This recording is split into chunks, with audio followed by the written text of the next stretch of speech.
I'm doing a bit of a different video today. As you know, I'm a numerologist and I'm really passionate about what I do. But I watched a video this morning by someone called, full name Neil Alexander McKee, but he calls himself Lex McKee sometimes. Struggle to keep up with it. He's a very smart man from my childhood who introduced me to a lot of different self-development things, mind mapping being one of many. And he has a channel now called the Productivity Channel, and I advise you guys to go on to that. I'm going to put a link to his channel in the description box, but if you put the Productivity Channel into YouTube, it will come up. I advise you to watch his videos.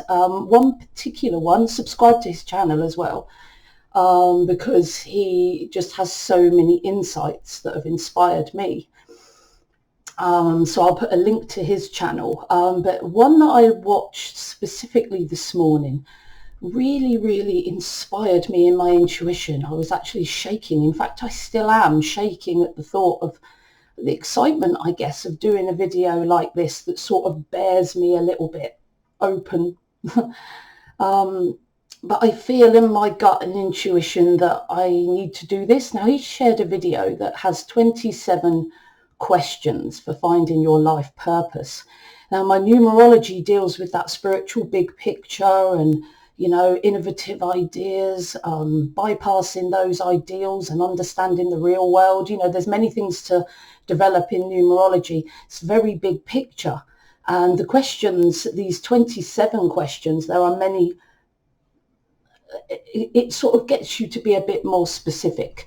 Now, I've already done exercises like this before, but I felt the need to do this one too, and weirdly the need to share it with you in a video. So I guess I'll just get started, but you know, look at the Productivity Channel, watch Neil McKee's video, especially on the I think it's video 12 or 13 of 365.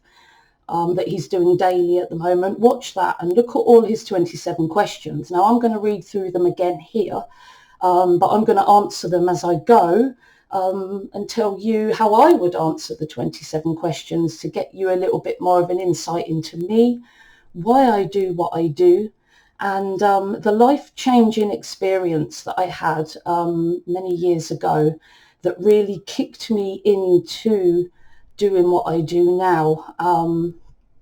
Anyway, I'm not going to gabble on. So question one of his 27 questions was, what excites you? Well, I've got quite a lot on that. I've got notes in front of me because it all spilled out of me and I had to write it all down. First of all, the thought of making this video excites me, made me nervous, quite shaky, and I'm not normally like that when I do videos. I just felt intuitively led to do this. So what excites me is making videos for you guys. But the base of that is self-discovery has always been a passion of mine. Understanding myself, but understanding others too, and sort of thinking, oh, I've always hated that about that person, but that's just their personality type. It really sort of made me think, whoa. You know, it helps you to not judge people and to really understand that they're on a different path to you. They're a different person to you. So that was an amazing thing that really excites me, that kind of thing, and always has done. I'm interested and always have been in numerology, the vibration of number, because it intuitively connects with me so much and it's just so accurate and true. Sacred number and everything that relates to that subject. The Enneagram is an amazing tool for those emotional things we have inside us that I've used to help me and I like to use to help other people as well. But I guess that's always been an interest, but I guess my real push was a life-changing event, which I'll tell you about now. Always been quite fascinating in all the subjects in spirituality. You know, I went to church for a little while. I, you know, looked at religion and spirituality and all different things. And I can't remember how I got hold of it, but it was a CD by Doreen Virtue. And it was about going back to a past life, your past lives. And I thought, it was the time of CDs and CD Walkmans. So I laid on my bed with this CD in the Walkman and, just started listening to it. I followed all her instructions and it was quite amazing. I felt myself following everything she said, picturing all the things that she said to do, like going through coloured tunnels and all that. And I really felt more than I ever had before that I was, whoa, it was amazing. It was an incredible experience. And that was just on a CD at home, laying on my bed. Then when she got me to this state where I just felt like a head on a pillow, and that I wasn't really there, she started asking me questions about, take me back to a significant past life. Well, that moment was a life-changing event for me because I'd never had significant visualizations or experiences before in my life ever. And I was just like transported, almost like a virtual reality game, into a massive barn with horse paraphernalia up on the wall. I looked at myself as I followed her instruction, Doreen Virtue on the CD. She said, look at yourself. I was dressed in something out of Little House on the Prairie is the best way I could explain that, in this like bluish coloured dress with this apron. It was so vivid. I've never been so shocked in all my life, but, you keep looking in amazement at what you're experiencing.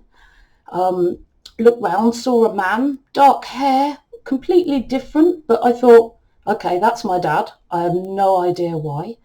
And it wasn't till afterwards I realised that that's, I've experienced other lives with my dad. I just recognised his energy and said, whoa, that's my dad. And I actually felt some, from him, elements in that lifetime that still continued on into my lifetime now. And nothing helped me to understand mine and my father's relationship more than knowing that these feelings, this disconnection at times had come from a previous life with him in a different role. I felt intuitively that he was my husband and that I didn't feel that connected or loving with him, which spilled a little bit into my childhood with my dad, and that I didn't always, not going too deep, this isn't a counselling session, but, I didn't always feel that connection. But that realisation through that one event, and I've got loads more to tell you about it, oh my God, the weight you lift off your shoulders, your spiritual evolution from realising this is just something that you're working through emotionally, both of you. It's something that over time you will develop, and the more you accept the situation as it is and work on it as it is, it's always going to loop into other lives and other situations. Anyway, the main part of that was Doreen Virtue, she said, go to the moment of your death. Whoa. It was like two hooves came towards my face and I shot back and I must have flinched. I don't know. I wasn't looking at myself in the meditation. And again, I realised I have always been mortally terrified of horses. Mortally, would not stand near one. Always terrified about getting kicked in the face. Always terrified. I took my children to the stable and I held them and cut off their blood supply because I didn't want them to go near the horse. However, I got on a horse, and when I rode it around, my friend said to me, you're lying. You've ridden before. I went, I haven't. Not once have I ever got on a horse. In fact, I'm mortally terrified of them. Not so much on the horse, standing near it. When I was on the horse, not so much. And she said that when the horse walked, I seemed to be, I rode like an experienced rider. She was holding onto the string, of course, because I was terrified. But when she put me into a trot, I was able to rise in trot. And to me, it was just natural. It was like something anyone would just do if they were riding. And she said, you've ridden before? I said, I swear to God, I have never ridden a horse in my life. And to me, intuitively, that goes back to previous lifetimes with horses, not wanting to stand near one, being terrified. It just made me think, this is how our lives interconnect.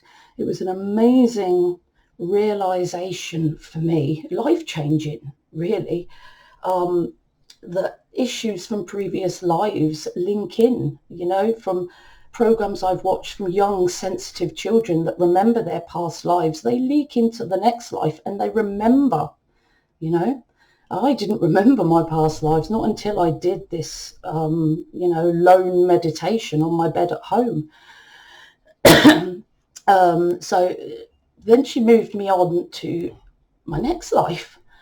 I looked down at myself and I was looked like I had brown skin. I was a muscly man, I think, from Arab states. I get the feeling in my Arab states, but I also felt Africa. Maybe both have been part of my past lives, but definitely dark-skinned, sort of the warrior man type. And I thought, hang on a minute, gender is irrelevant. And it really is irrelevant, because the lives you go through, you could be a man, you can be a woman, you can be anything you want to. And this realization, looking down at myself, that in a previous life I have in fact been a man, it brought me to the massive realization that in spirit, in reality, gender is irrelevant. It's a social construct. It's a biological fact. But really, on the main big scheme of things, gender is irrelevant. Also part of that experience was, she asked, what do you do as this man? And I sort of looked into the distance, and there was like this massive, almost like it was made with twigs intertwined with straw, and it was massive. And I felt that my community was in there. That I was some kind of protective warrior, but also I pictured myself with, putting my hands around the face of somebody who was upset. So I was quite confused at whether I was some kind of, I don't know, whether I was a protector and a warrior, or whether I was, I don't know, a tribe counsellor. I don't know. Was there ever a time where you could be both, or am I mixing two lives in? Very possibly, what else? I think I'm trying to think now. I've got so deeply into the first two experiences that I'm hard to move on to any more. Those were the main experiences, and I haven't been able to recreate that. The amazing thing for me was it reinforced my intuition that I'd had for a long time, and it links with numerology, which has always been my passion, reinforcing my beliefs that we've lived and will live many lives. We've lived before, we'll live again until we transcend. I guess what I mean is each life is a learning curve for us all, to experience everything, the good, the bad, to be the perpetrator and the victim, to be the rich, to be the poor, to experience everything, to be everyone and learn and evolve as people. And, throughout our lives, when we're at a high level, to realise that when we're fully evolved, we sort of, how can I explain this? You realise that the world exists as it is, and it's all in balance. You can't experience compassion and love for the vulnerable if you don't have anyone to feel compassionate towards. Everything exists in balance. And that was a major realization for me. The world's not meant to be a utopia. It's a place for learning. Because the concept of numerology is that we come to this earth after speaking with our spirit guide, And we've decided, okay, this is what I want to learn and develop in this lifetime. That's my life path. This is what I'm not been so good at in previous lives, and I need to make this better. And then you decide with your spirit guide which skills you're going to take with you, what your sub-lessons are going to be, what temperament you're going to take with you. And all of these different numbers in your core support that life goal that is yours individually and yours to express individually. Anyway, that's just question one. I don't want to keep going on, but that's the kind of concept and situations that excite me. The idea we've lived before and we're here to develop. The world isn't meant to be a utopia or an amazing place. It's meant to be a place of learning, and to experience the good, we must experience the bad, no matter how much it twangs us. And that twang means that we haven't yet evolved past that. We haven't transcended that feeling, that problem. Anyway, so that's just question one. What excites you that I've gone into so much detail about? I promise you the others will be shorter. Question two, what would I do as a volunteer? I would want to help those that need spiritual empowerment, spiritual development, improve mental, emotional health, helping vulnerable people to be more well and more powerful. So that can mean anything from helping people to build pumps for water, or, I've never gone abroad and done this. This is just something that I have considered throughout my lifetime. Or helping someone, which is more me, emotionally and spiritually, to move on from situations in their life. So that's what I would like to do as a volunteer. And I've done a lot of volunteer mentoring to young people that are struggling a little bit. But then I think, I want everyone to be healthy and happy. But then I think to myself, that's a bit of a contradiction because, as I said, the world is in balance. We have to experience the good and the bad. We can't be happy all of the time. Otherwise, what would we learn? And how do we experience and learn about compassion and learn about helping the vulnerable if we don't have someone to be compassionate to, or someone that's vulnerable for us to learn to be vulnerable for, if you know what I mean? Sounds a bit of a convoluted way of saying it, but, to value life, you've got to experience loss of life. It's quite a deep subject, but it's something that really sort of dig deeper in me more and more since my life-changing experience that I've just discussed. So as a volunteer, I'd want to be helping others really, mentally and emotionally, but also practically as well. But in the full knowledge that, the world is in balance and I shouldn't feel angry about it. We can only do our best in this world.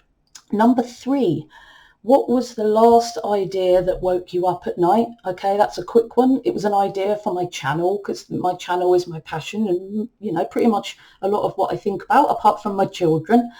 Number four, what would you most want to fix in the world?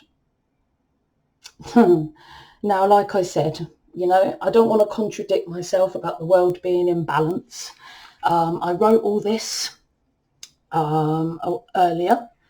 And then I thought to myself, but Kate, this needs to exist in the world for it to be in balance.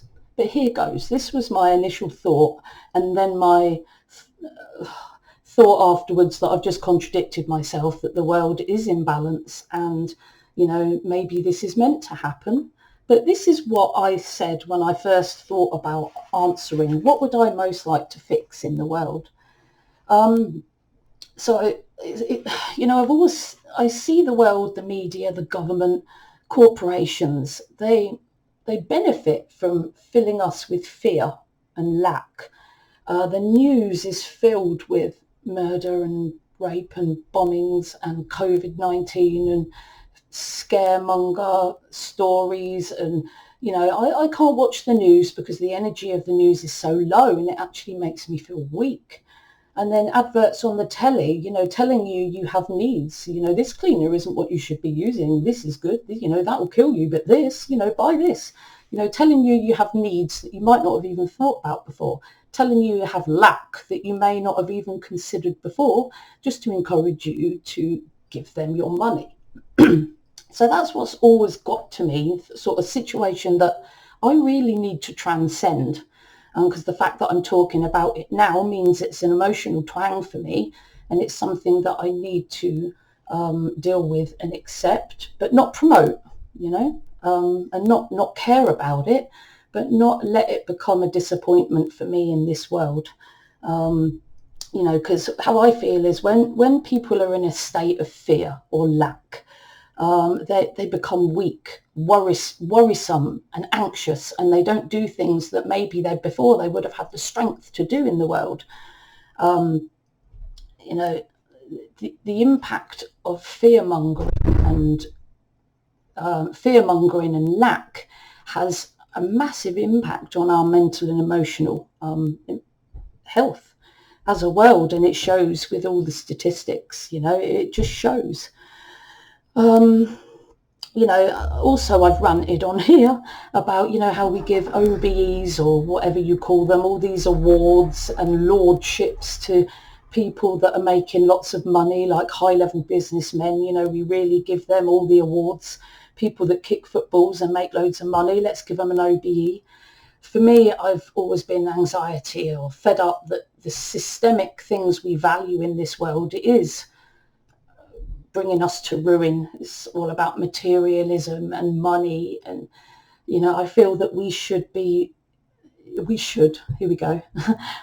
valuing people that really make a difference in other people's lives, and that's what really eats me up. But then when I think about it, because doing this video has helped me question myself. It's almost like talking to a counsellor when you talk to a video, and you can kind of answer your own questions. All the things that I hate about the world, the fear-mongering, the weakening of the people through the media, making us feel that lack is part of our lives, and that money is the all-important, or the size zero model, and this is what matters, that brings down our energy and gives us ideals that not only are unreachable, but don't matter a squat. They don't. It doesn't matter. Whether you're photographed in OK magazine or they saw a stretch mark, it just doesn't matter. But anyway, again, the universe exists in balance. Are we meant to go through this as part of our learning? How can we transcend fear if we don't feel fear? Is it Will Smith, Life Path 22, Master 22, said that, now I'm not going to get the quote completely right, but it blew my mind. He said, fear is a choice. He said, don't get me wrong, danger is very, very real, but fear is a choice. And I was like, whoa, I think I've really pondered that quote a lot, and I implore you to do the same. We have a world full of fear at the moment, and I guess we need to work against that to try and get a little bit more balance and less fear in the world. Anyway, stop gabbling on. What would I most like to fix? If I had a year of study, what subject would I choose? Spiritual development, 100%. I'd love to go and live with the gurus. I'll go to Peru and meditate on a mountain. Oh yeah, that would be lovely. Yeah, but I think the problem I'd have with that is maybe the food when I think of practicality, but I push that away. If you were famous, what would you be famous for? I don't know. I guess spiritual teaching, intuitive numerologist. Yeah, number 7. I'm going to brush over that one. Gifts and talents. In Gardner's theory of intelligences, I'd say people smart was my top talent with Gardner. Self-smart, which is knowing yourself and helping other people know themselves. Life smart, I'm very big on the big questions. And of course, I love writing, speaking, and I love music and singing and all sorts. My bell being Gallup Strengths Finder. If you've ever looked at the Gallup Clifton Strengths Finder, they have 34 strengths on there. And it said that my top 5 were maximizer, which is nurturing the talent of others. Input, which is research, which is what I love. Input is collecting things. It could be things, it could be information, it could be books. For me, it's books and information, but it could be anything. I express my input strength in like information and books. But mostly online now at the moment. A lot of my books are, getting a bit dusty because I'm accessing the information online. Learning, intellection, which really clicks into my love of research and then doing videos for you guys.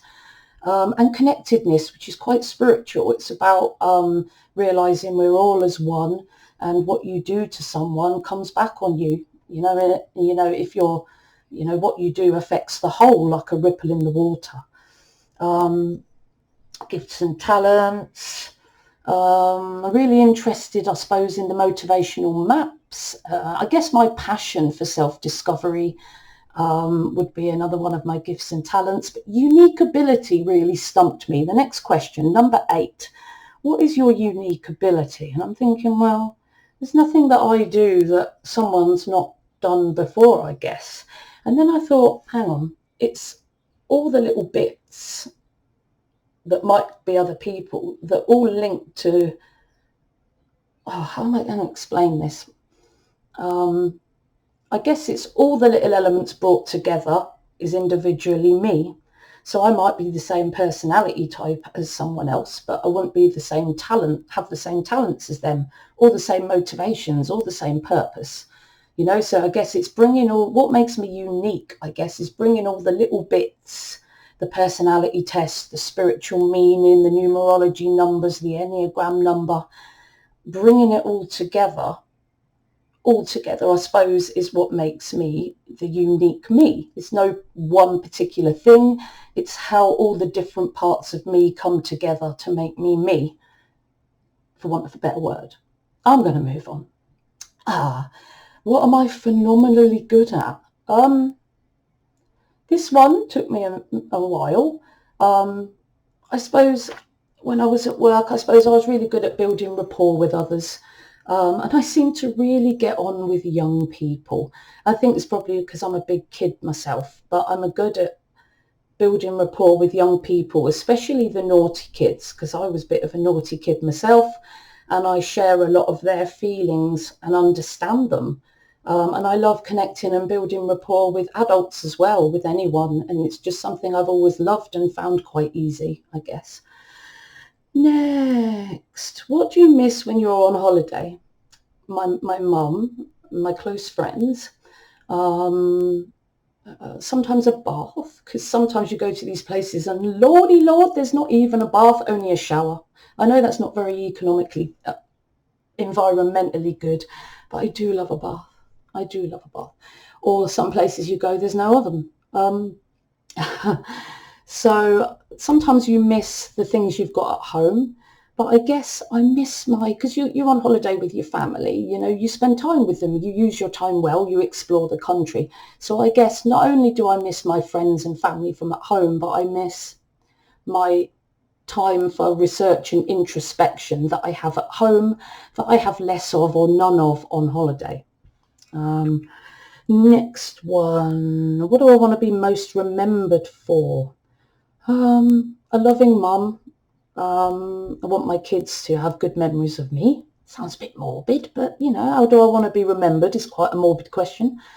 I want to be known for, empowering and raising people up, and inspiring and motivating people to, transcend their strengths and their obstacles and their fears, or, obsessions, or, things that they're struggling with, and transcend past it and to gain a more happy and relaxed life existence. What's next? Number 12. How would you live if you knew your art could support you? If I knew my art could support me, I guess my first feelings when I first looked at that question was I would feel gratitude and positivity. I mean, I'd just be in a state of gratitude and positivity, but you can't stay in one emotion too long. So I guess I'm thinking, what would I do if I knew my art could support me? I don't know. That's a hard one to answer. I would feel good. I would feel gratitude. I would live somewhere warm, near mountains, near the sea. That's a hard one, that question for me. How would I live if I knew my art could support me? I would feel gratitude in that I was doing something I was passionate about.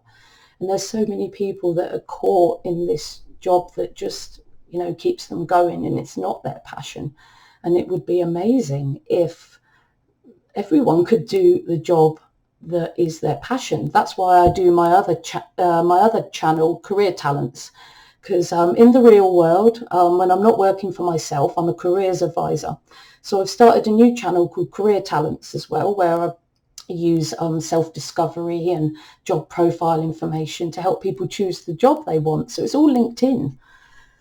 Anyway, stop gabbling on. But yeah, how would you live if you knew your art could support you?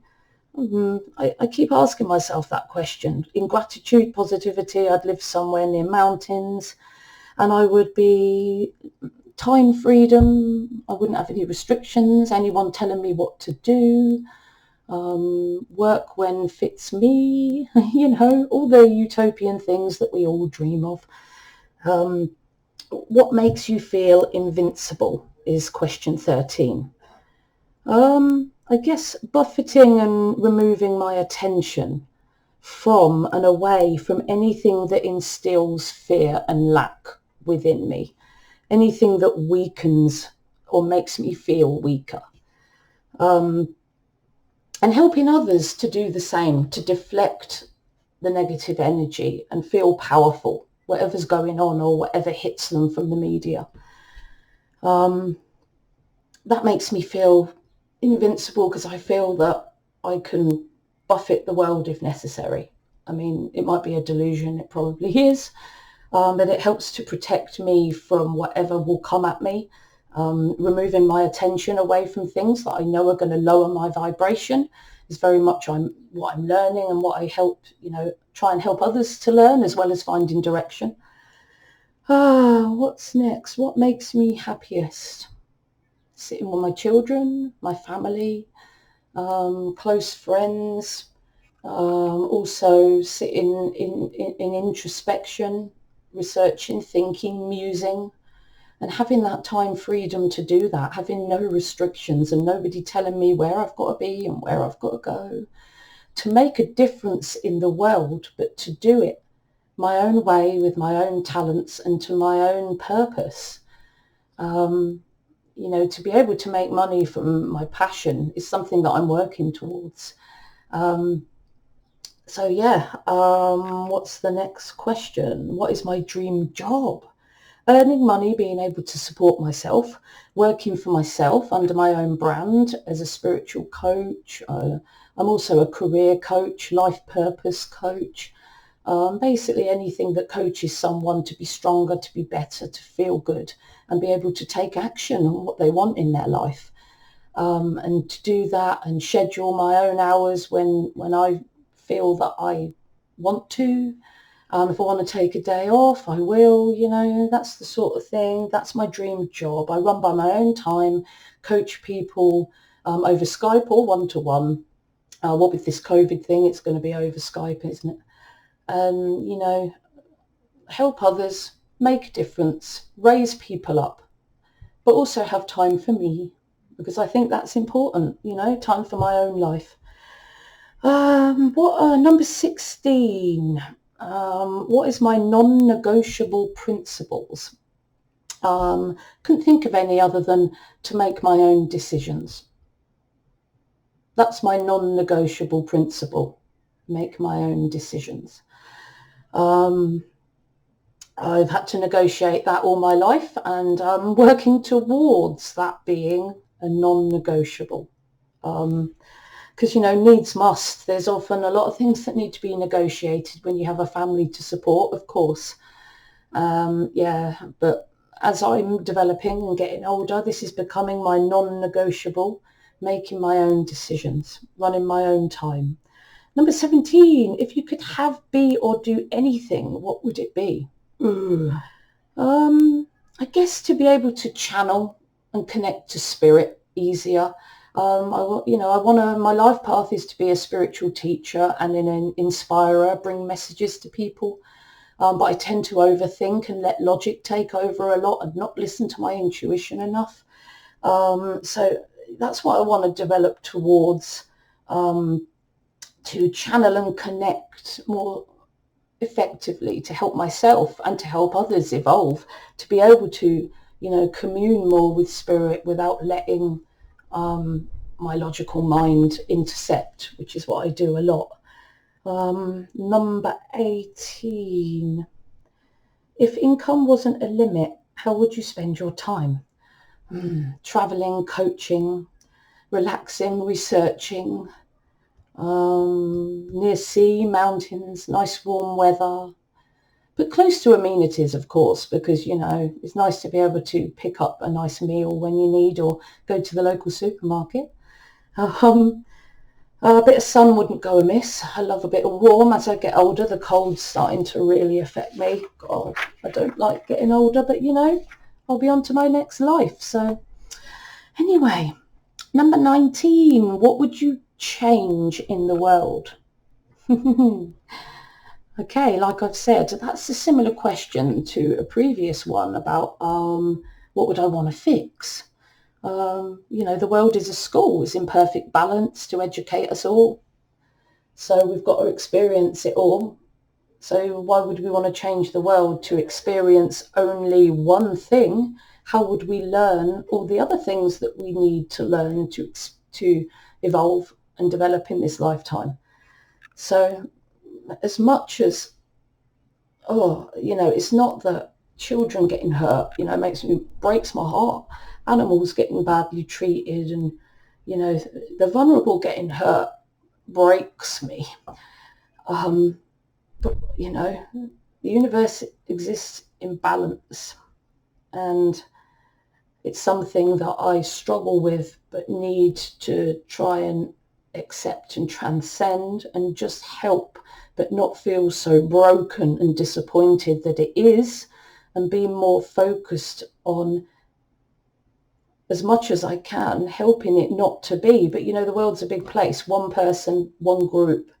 What can you change? I suppose it's removing that deep emotional break from seeing something, an animal, a child, anyone so vulnerable get so poorly treated by another is terrible. And it's never something that I love or accept. Well, I have to accept it. We have to accept the good, the light and the dark in this world, and transcend that feeling and realise that the universe exists in balance. So what would I change? Really, I'd stop the vulnerable getting hurt. But again, does that fit with what the universe is trying to teach us? Anyway, getting a bit deep here. Number 20, what are you doing when you're in the zone? Neil worded this a bit differently. I typed it out as in the zone, when you lose time.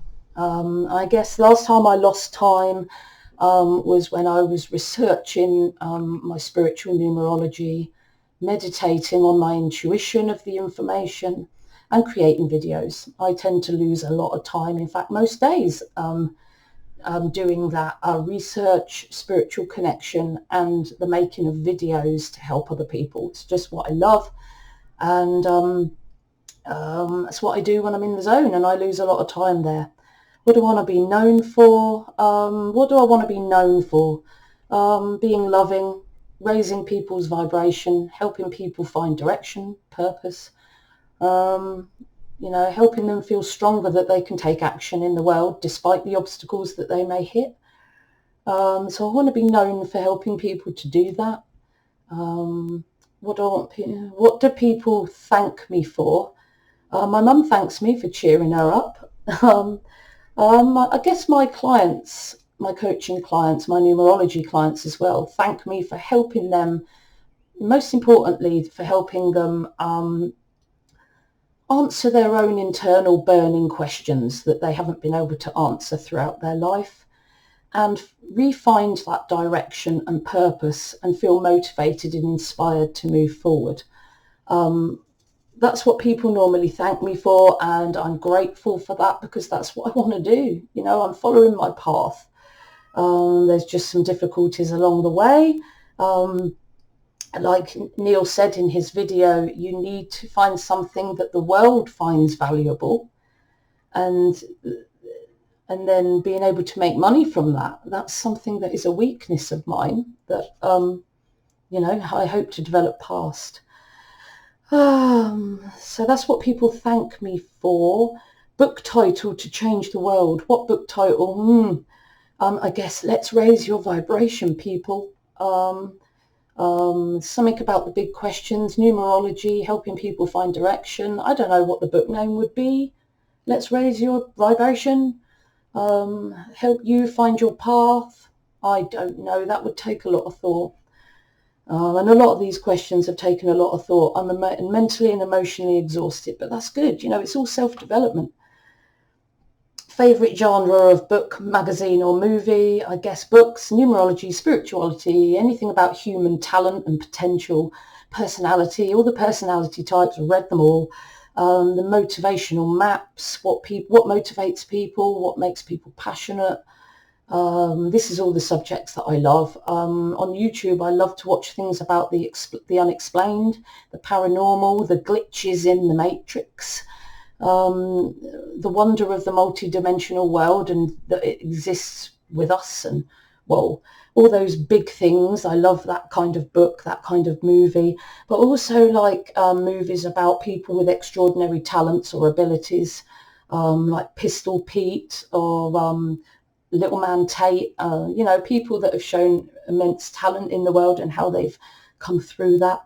But also I love, and always love actually, Bridget Jones's Diary, and the 80s movies, you know, nothing, because they're feel-good movies, you know. Remember, I don't like feeling the negative, like Cocoon and Vice Versa and Police Academy and The Navigator. I love The Navigator. Short Circuit, Number 5 Alive. Love that movie. Love Steve Guttenberg. Always have done.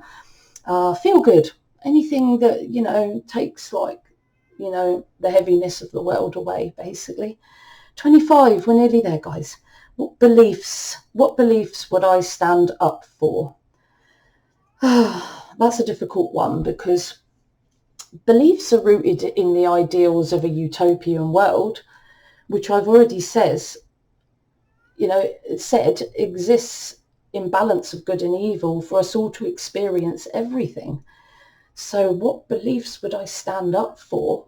You know, that's like saying that's good and that's bad, that's ideal and that's not, when it all needs to exist for the balance. So I can have beliefs that all the vulnerable should be protected.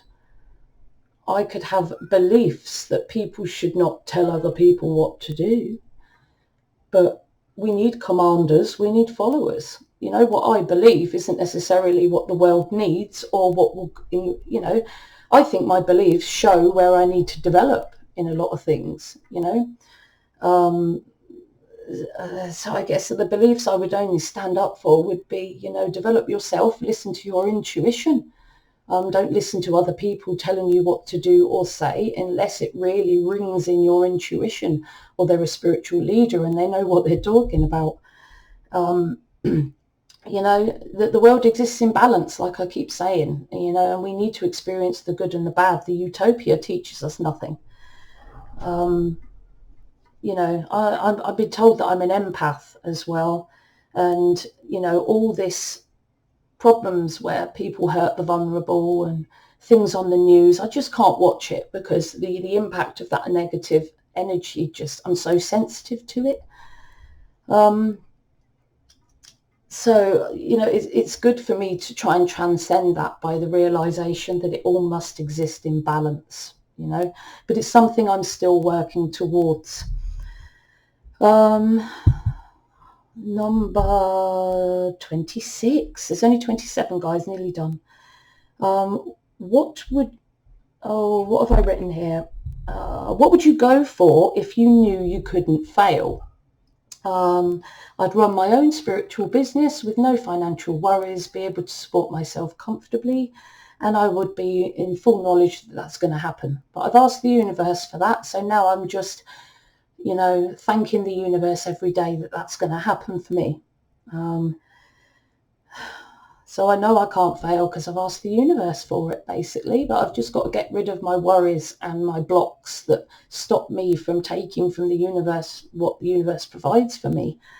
27, yay! Now this one took me ages. I don't know, because who do you most want to be like?